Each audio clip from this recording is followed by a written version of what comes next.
We are all a work in progress, especially when it comes to our careers. As a student myself, I know the path ahead is not always clear, and that's what makes it yours to shape. I'm Jay, and this is Careers in Progress, where I chat to people across industry, alumni, and the world of work to break down how careers actually come together so you can feel more confident shaping your own path. If you're about to start working, whether it's your first internship, part-time role, or your grad job, this episode is for you. Because sometimes it's not the actual work that feels hardest, it's understanding all the unspoken stuff about it. The meeting dynamics, the communication style, the small talk, the looping back, the casual culture that somehow still has professional expectations underneath it. So today, we're decoding Australian workplace culture. The things that people assume you know, but rarely explain out loud. And joining me in the studio is Mich Aditjokro, a digital campaign manager at TRP agency here in Melbourne with experience across Australia and internationally in marketing, performance strategy, and creative campaigns.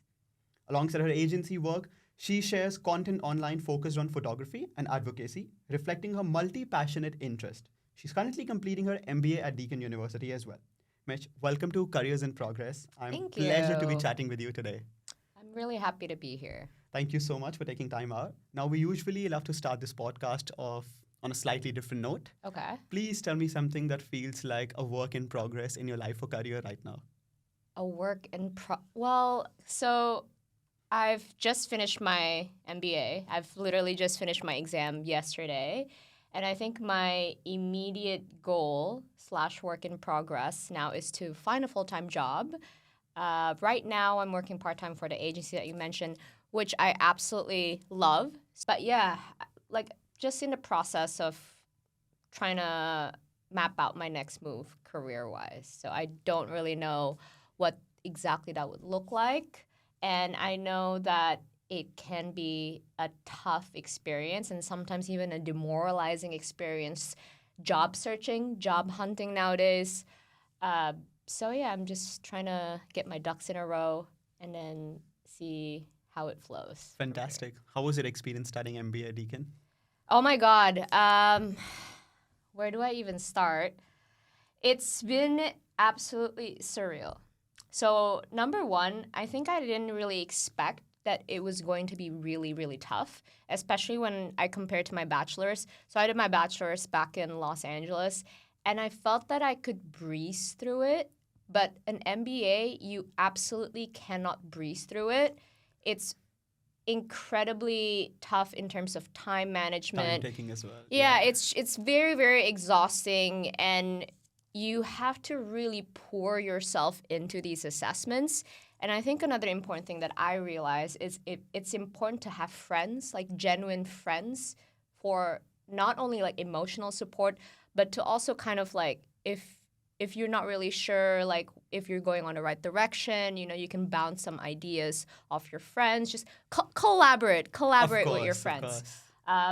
But yeah, like the friends that I've met along the way in this MBA have also been the best people. I've met like people from all over the world, from the Philippines, a lot of people from India, and yeah, we're all very ambitious in our own right, and we all really inspire each other, and we're able to also just let loose and have fun with each other, which I think is a very important balance in a friendship. For sure. And aside from that, like I've been exposed to so many incredible opportunities as well doing this MBA. Last year, I went to Kuala Lumpur for USLS, which is a UN symposium. And then I got to do that because of Deakin. I went along with 3 other Deakin students.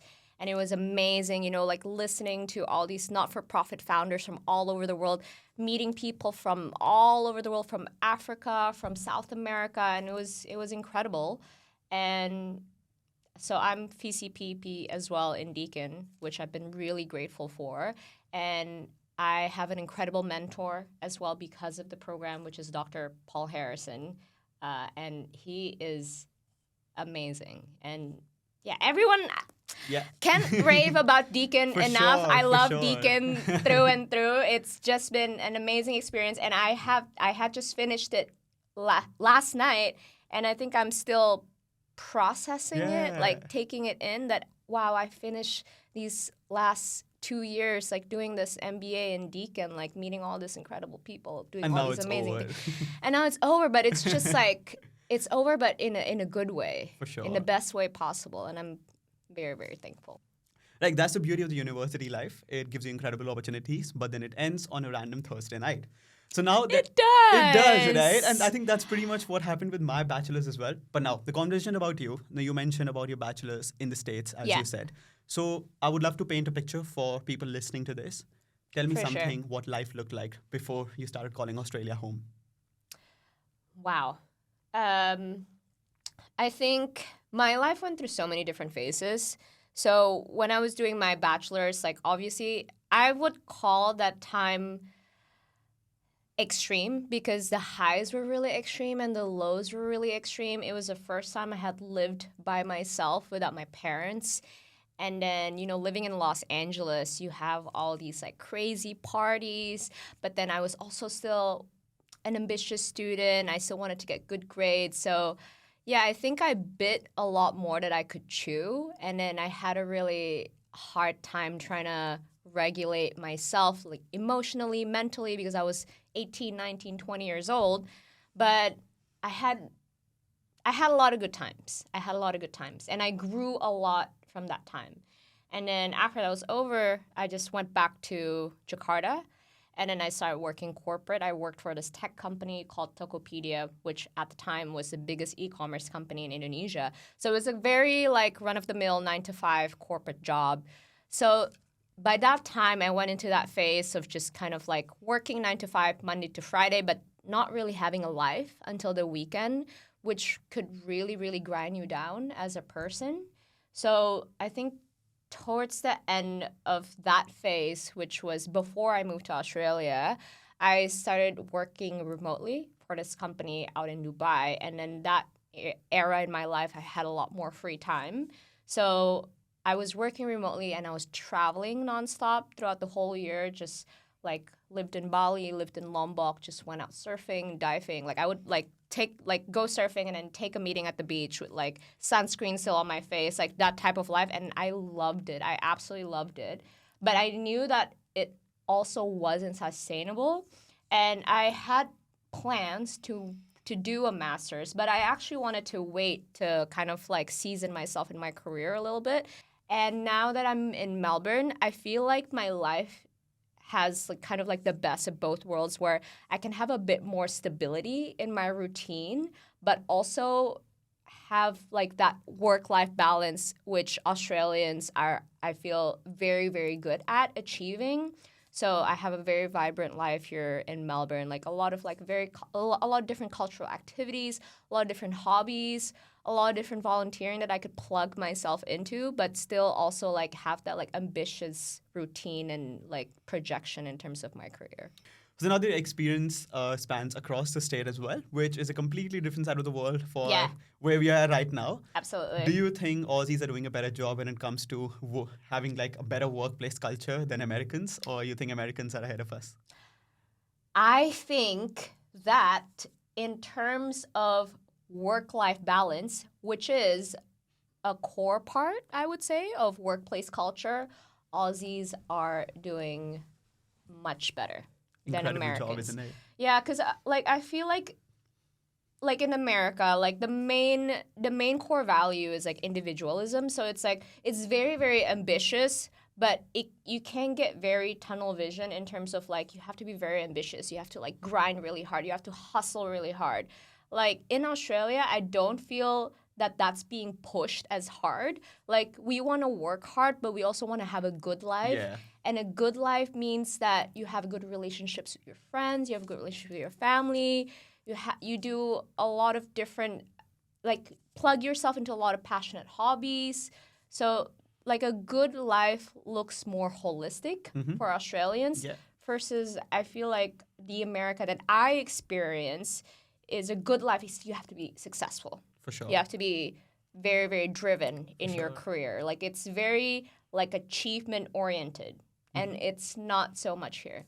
And I prefer that. Is it better? Is it worse? I don't know, but it's a preference. And I prefer that. Australia, for sure. Yeah, these guys, literally, they work and they live at the same time as well. It's very apparent, like when you're having a conversation, like with your manager, for example, and you say like, "Oh, like we have a very important family event on Friday. Oh, you know what? Like maybe just do your work on Friday. We won't message you. We won't bother you. Like take the time you need."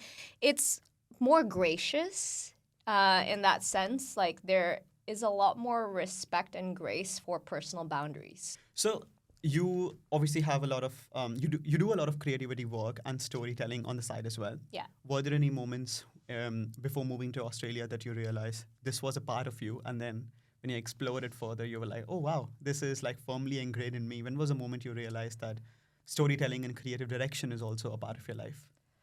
Oh wow.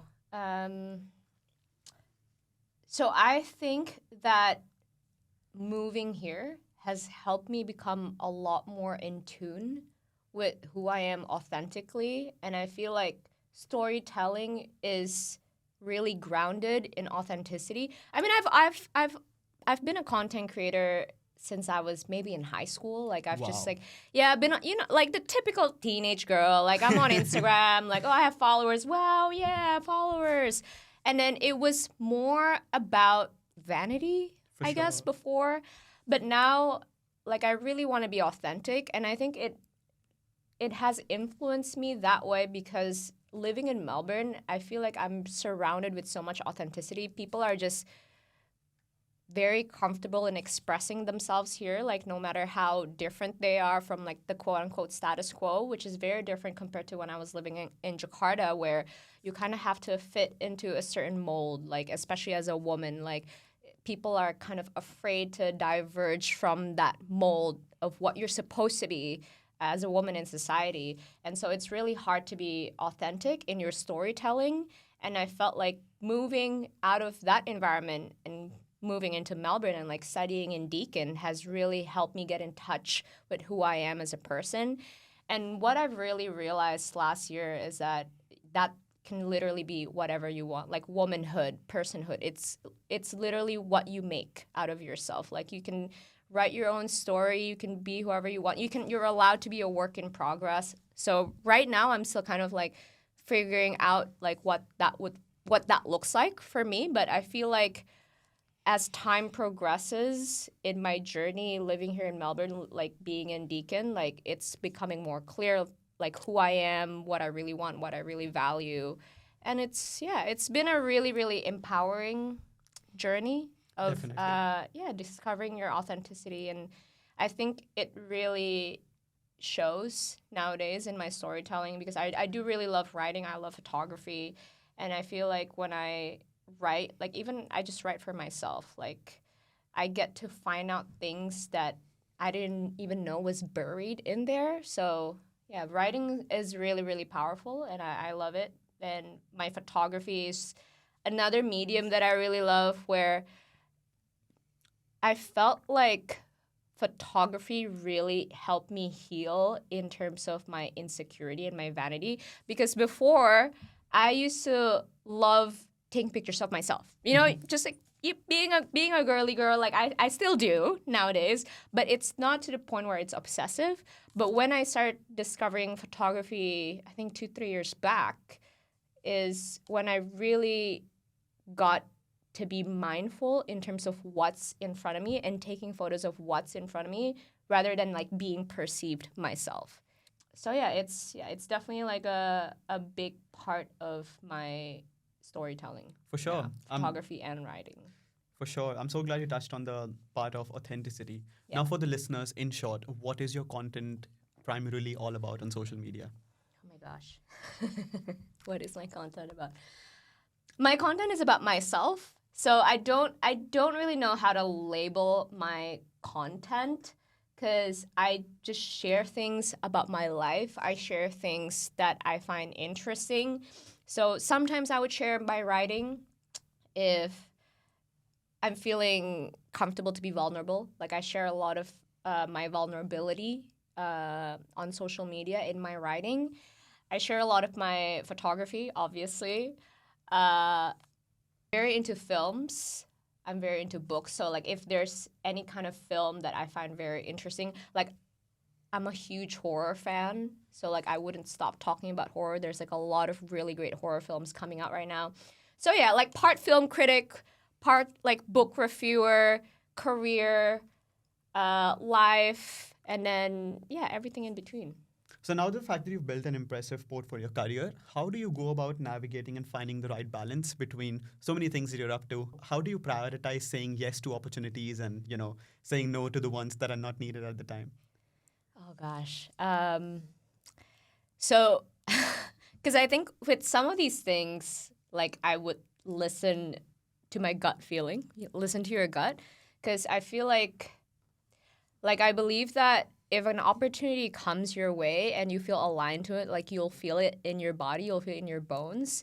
But then sometimes you do have to do a little bit more discernment. So I really try to look at what's on my plate to make sure that I don't spread myself out too thin, because that has happened within the last 2 years of doing my MBA, where I did experience burnout from just not being able to say no to some things, because I do have people-pleasing tendencies, as I feel like a lot of us do.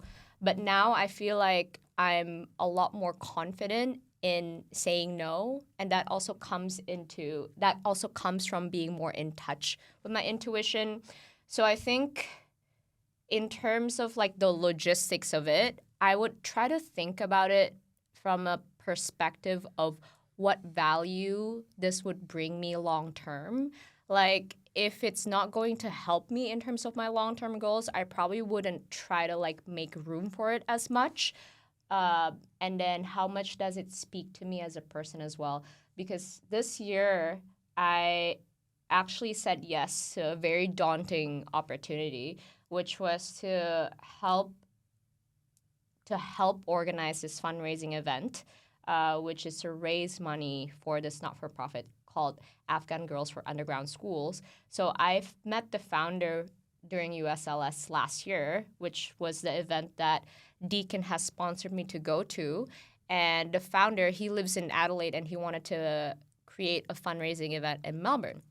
So he asked me to be involved, and I had never run a fundraising event of that magnitude before. I had run fundraising campaigns online before, but I said yes to that because I felt like it really spoke to me as a person. And even though I knew that it was going to take a huge chunk of my time and effort, I still said yes just because it resonated to me so much as a person. So I think that's like one of the examples where if something is truly, truly aligned with you, you should absolutely said yes. Like in terms of these types of opportunities, I don't really think about it from a transactional perspective of how it's going to bring value to me long term. But other things, like for example, I've been getting a lot of freelancing opportunities as well. But because I want to focus on my career in my marketing agency, TRP agency, which is the best agency, I've just been saying no.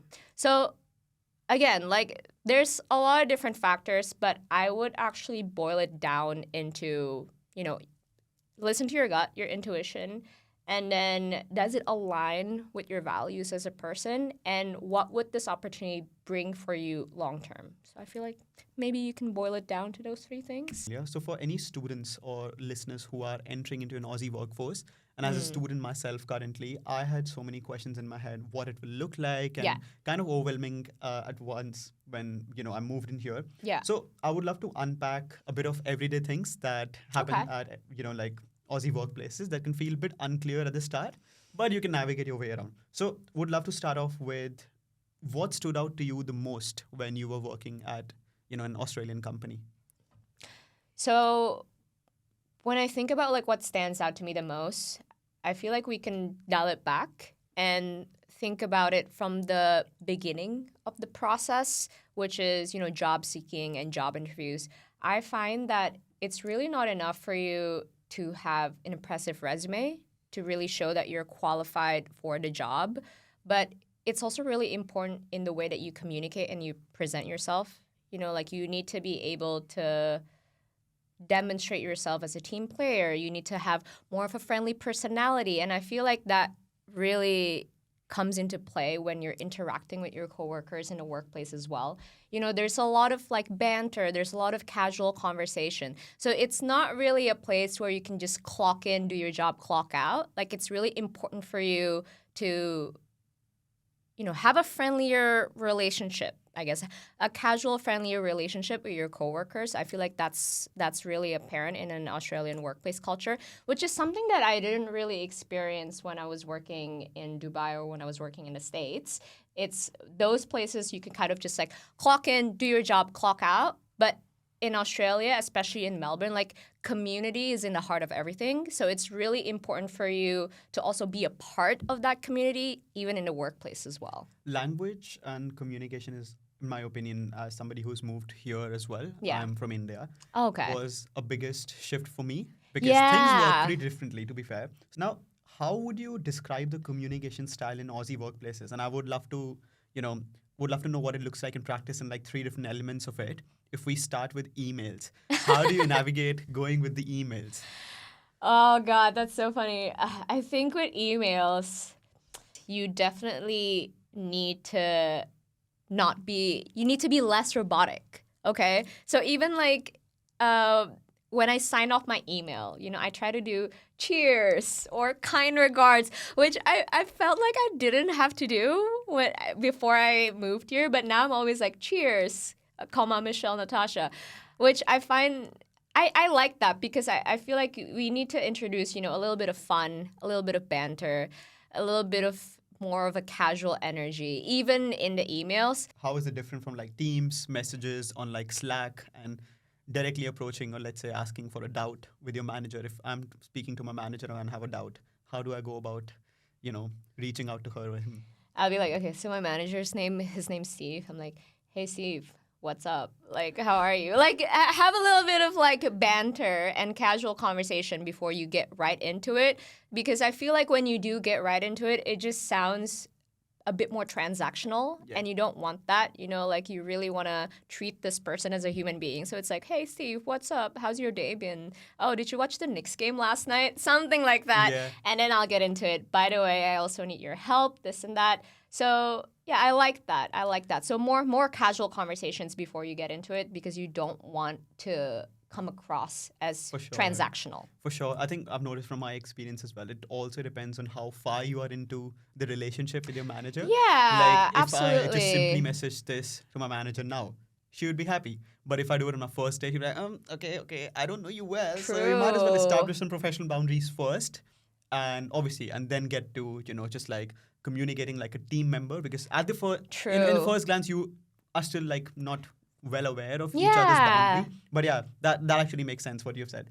So now that you mentioned that you have a pretty good relationship with your manager, that takes me to my next section, which is about understanding the team dynamics and structure. Okay. And what I've realized from my experience working at an Aussie place, I think the hierarchy here is quite flat. Yes, which I'm the biggest fan of absolutely. personally, because the place I come from, it doesn't exist. What do you want to say about it? Yes, I absolutely agree. I love the fact that it's a flatter hierarchy here. Like, for example, like in the agency that I'm working in, so we have our managing director, Ian. He started the agency 30 years ago, but he's just like everyone else within the team.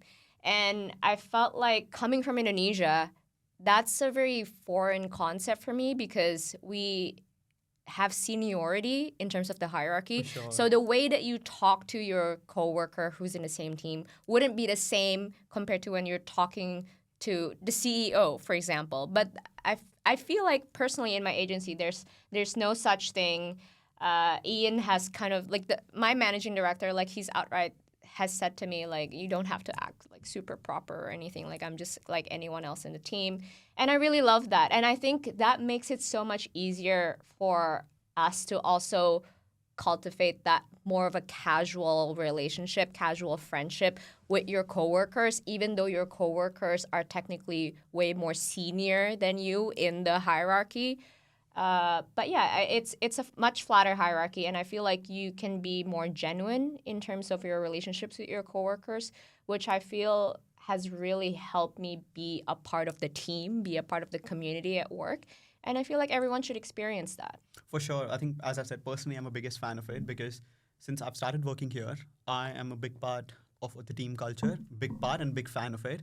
A lot of Yeah. respect for my manager, but not even for a single day I felt that there's like an unsaid hierarchy that I have to talk to her in a certain way. Yeah. The way I'm treated as a part of the team, I think it's pretty much non-existent from where I come from. So I think definitely a big fan here. Now, the next thing is about proactive, something which I heard in my previous job. People are often told to be proactive. What are you expecting out of me? Do you want me to run, jog to Yeah. work?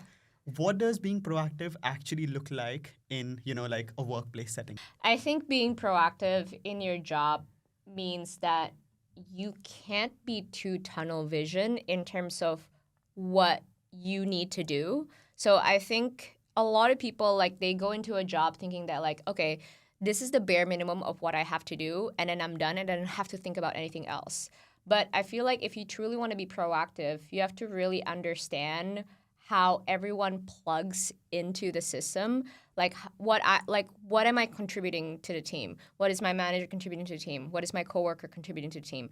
What are our clients expecting from us? So I think it really connects to, I know that they drill this into you like in the MBA units, systems thinking, which I'm not a fan of using jargons like that, but I think it's true when you want to be proactive, you have to understand it from a systemic level of how everyone operates so that if you knew that your client is going to expect something or if you knew that if your coworker is going to need help, then you step in, right? You step in and you know what, like, hey, I've done this so that we don't have to worry about this. So I feel like that's what being proactive And then, looks in like. short, how do you separate it from overstepping? What if I'm overdoing my part? Ooh, that's interesting. I feel like if you're truly being proactive from the intention of wanting to help, I feel like it's sometimes when you do overstep, you could just communicate it and kind of remedy what's happened if your coworker's saying like, hey, I think you're overstepping. You can just apologize saying like, hey, I really didn't mean to. My intention was to genuinely help the team.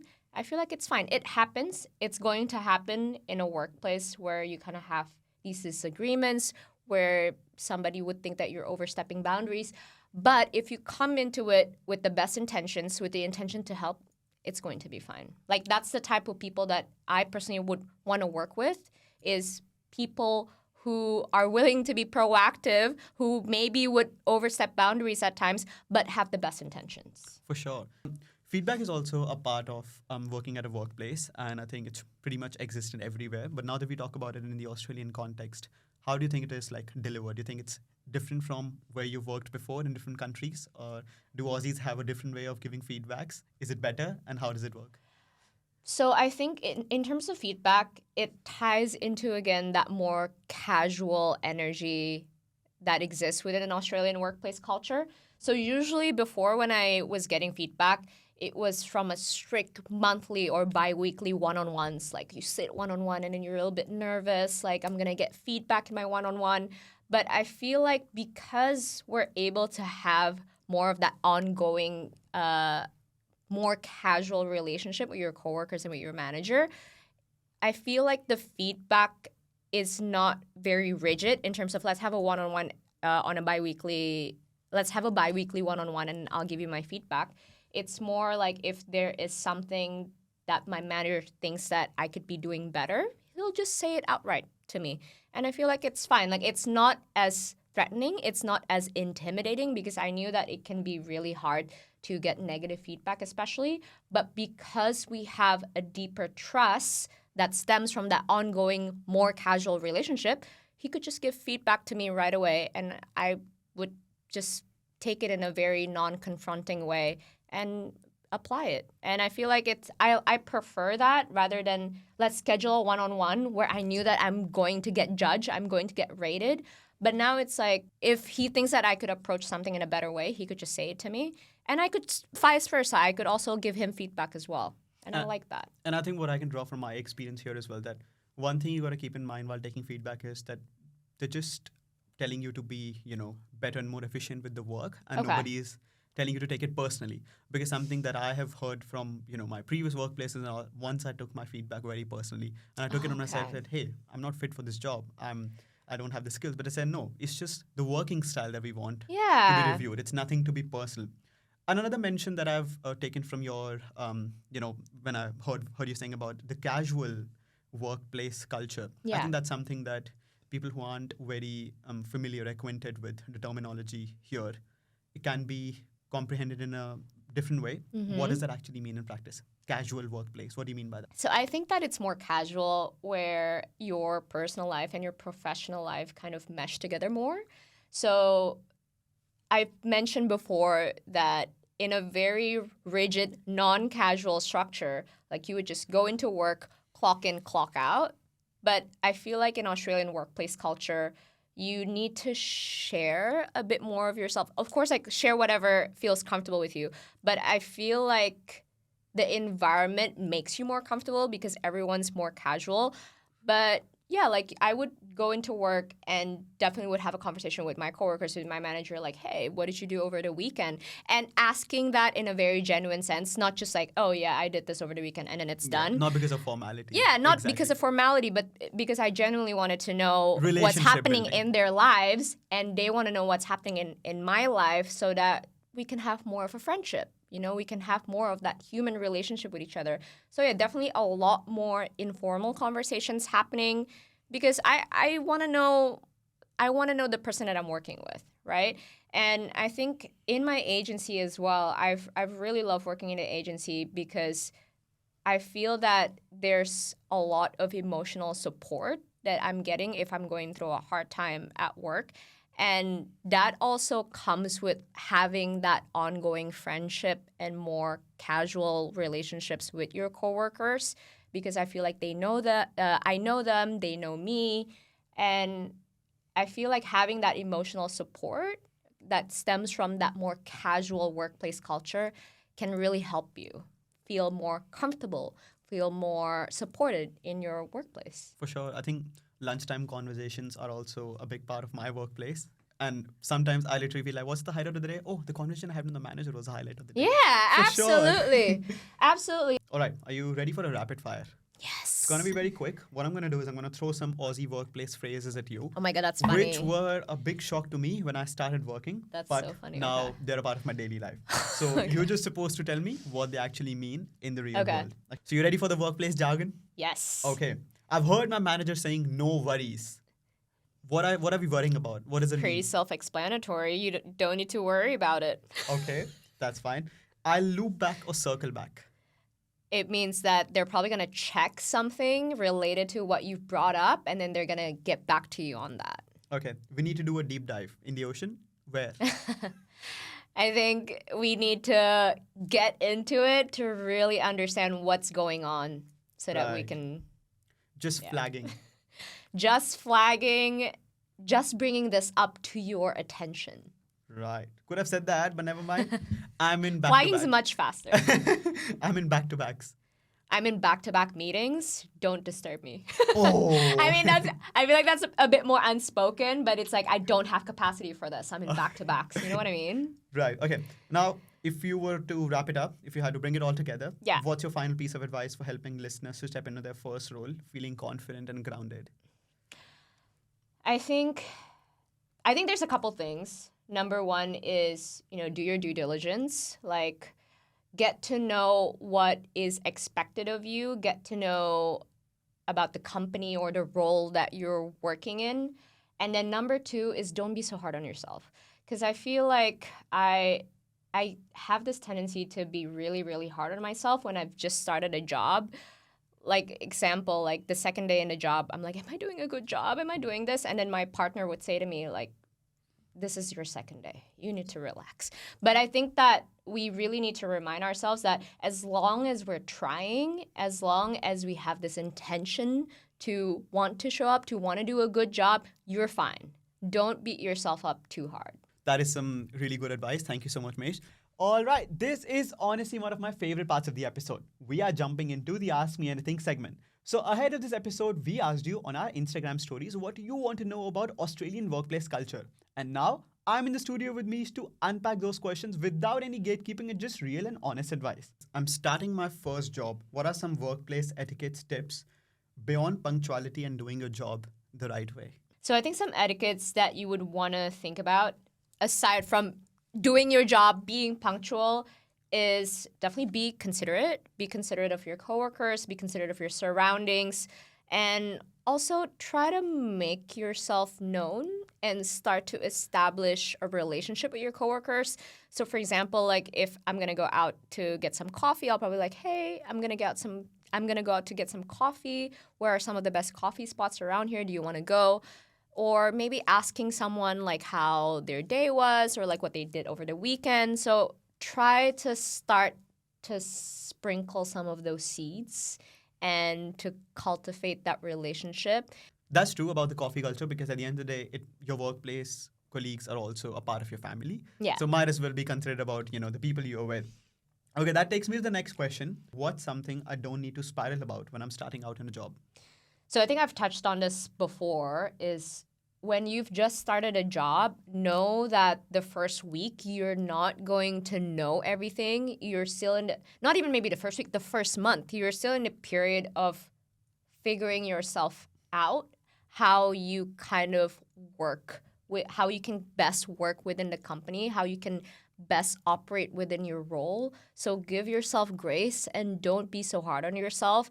I think I also get into the tendency of having imposter syndrome and kind of doubting myself and asking myself, am I actually qualified for this job? Can I actually do this job? But again, if you always have this intention to want to be better, if you care about doing a good job, you're fine. So I think don't spiral about whether or not you're doing a good job, whether or not you're the right person for this job. You're here, you're hired, you're figuring things out, you care, and you have this intention to want to be better, you're fine. Don't be so hard on yourself. For sure. That's great advice again. Now, to finish us up, I would love to ask you for a recommendation to leave with us today, something that has helped you in your career or mindset lately. I think like a main recommendation, especially like a mindset shift that has really helped me in my career, is to not set a very rigid expectation in terms of what your life should look like, in terms of what your career should look like. Just be open, be passionate, and care about what you're doing. And I feel like that's really worked out well for me so far. Like, I think coming into this degree, coming into what I'm doing right now in my career, like, I didn't really expect to do all this, but I just wanted to increase my surface area, plug myself into all of these different passions, all of these different opportunities, say yes to all of these different opportunities, and it's brought me here now. So yeah, don't be very set, don't be very rigid, just be open and be passionate and care about what you're doing. Fabulous, Mish. Thank you so much for taking time out for this conversation. I enjoyed it so much. Yay, thank you so much for having me. And that's a wrap. Hopefully, this episode has helped you unpack some of the unspoken parts of the Australian workplace culture and given you a clearer sense of how to navigate those early career moments with more confidence. And if you're starting out, hopefully it's also reminded you that nobody walks into the workplace already knowing all of this. It's something that everybody learns over time. And if you got something out of this, share it with a friend who may need it, and do not forget to refer to the show notes that will link you through to my Deakin talent for more career resources. And it is a goodbye for now, but not forever, and I shall see you in the next one. Bye bye.